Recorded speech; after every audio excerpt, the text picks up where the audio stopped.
আমাদের শ্রদ্ধেয় রেজওয়ান রফিকি সাহেব উনি মওদুদী সাহেবের বিষয়ে সামান্য একটু দুষ্টামি করে দিয়েছেন আর কি, একটু দুষ্টামি। ইসলামে তাদের বইয়ের মধ্যে অসংখ্য জায়গায় লেখা আছে এই যে দাড়ির ব্যাপারটা, আমি ছোট্ট করে বলি, দাড়ি ইসলামের 4 মাযহাবে এটা ওয়াজিব। যদি কেউ দাড়িকে অস্বীকার করে তাহলে তার ঈমান থাকে না। মওদুদী সাহেব নিজে লিখেছে যে দাড়ি এক মুষ্টি রাখা এটা জরুরি মনে করা বিদআত। তো এই বিষয়টা আমি দেখলাম না কেউই ওইভাবে জবাব এনেছেন বা জিনিসটা প্রত্যুত্তর করেছেন। তো আজকে মওদুদী সাহেব দাড়ি সম্পর্কে, দাড়ি এক মুষ্টি রাখা নিয়ে কি বলছে না বলছে এটা নিয়ে বিস্তারিত বলবো। মওদুদী সাহেবের কথাটা পরে আসবে, একদম শেষের দিকে আসবে, অপেক্ষা করবেন। আর এই ভিডিও তো বুঝতেই পারছেন এটা শেয়ার করা আপনার উপরে একেবারে দায়িত্ব হিসাবে বর্তায়। রেজওয়ান রফিকি সাহেব বলেছেন যদি ওয়াজিব আমলের বিরোধিতা কেউ করে তাহলে তার ঈমান থাকে না বা ঈমান চলে যাওয়ার কথা। প্রথমে আমরা দেখি ধাপে ধাপে, খুব খেয়াল করবেন এবং বুঝবেন ইনশাল্লাহ, যদি একটু হাই একাডেমিক কিন্তু বুঝবেন। প্রথমে হচ্ছে ওয়াজিব বলতে কিছু আছে, এটা কি সবার কাছে একমত? মানে ইমাম আবু হানিফার কাছে তো নিশ্চয়ই, আমাদের কাছে তো ওয়াজিব বলতে কিছু আছে, কিন্তু সমস্ত ইমামদের মতে কি ওয়াজিব বলতে কিছু আছে কিনা এটা বলো প্রশ্ন। এবার উত্তরে আসেন। মাফাতিহুস সুনান, এটা তো আমাদের দাওরা ছাত্ররা চিনার কথা, দাওরায় পরীক্ষার সহযোগী হিসেবে পড়া হয়।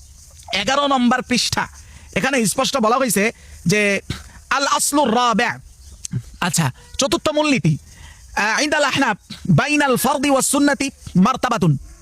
শুধু ইমাম আবু হানিফার কাছেই সুন্নত এবং ফরজের মাঝখানে আরেকটা জিনিস আছে, সেটা কি? সেটা হলো ওয়াহুয়াল উজুব, সেটা হলো ওয়াজিব। ওয়াজিব বলতে শুধু ইমাম আবু হানিফার কাছে আছে।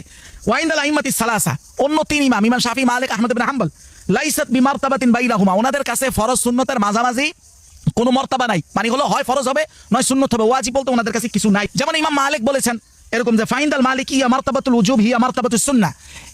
ইমাম মালিকের কাছে আমরা যেটা ওয়াজিব বলি এটা তার কাছে হলো সুন্নাত। আমরা প্রথমত এতটুকু জানলাম এখান থেকে যে ইমাম আবু হানিফা ছাড়া কারো কাছে ওয়াজিব বলতে কিছু নেই, যদিও এটা লফজি ইখতিলাফ।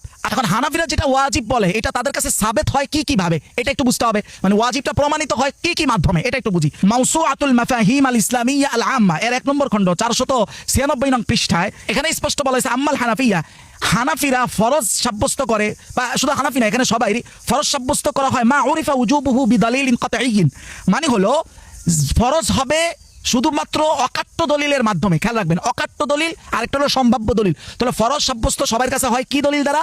অকাট্য দলিল দ্বারা। ওয়া আম্মা মা উরিফা উজুবুহু বিদালিলিন যান্নিয়িন, যদি কোনোটা সম্ভাব্য দলিল দ্বারা প্রমাণিত, অকাট্য না, তাহলে একমাত্র সেই ক্ষেত্রে ওই আমলটা ওয়াজিব সাব্যস্ত হয়। তাহলে আরেকটা ধাপ সামনে আগাইতে হয়, সেটা হলো অকাট্য দলিল। আবার এটা কেমন? সম্ভাব্য দলিল, ওটা আবার কেমন? এটা বুঝতে হয় না? আসেন এইটা একটু বুঝি।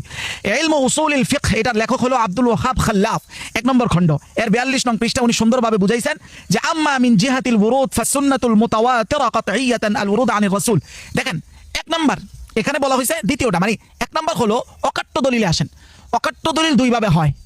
কয়ভাবে হয়? 2 ভাবে। অকাট্য দলিল হয় কোরআনের আয়াত দ্বারা হবে, মানে আয়াত দ্বারা যাই দলিল আসে সব অকাট্য, কোরআন দ্বারা যা আসবে সব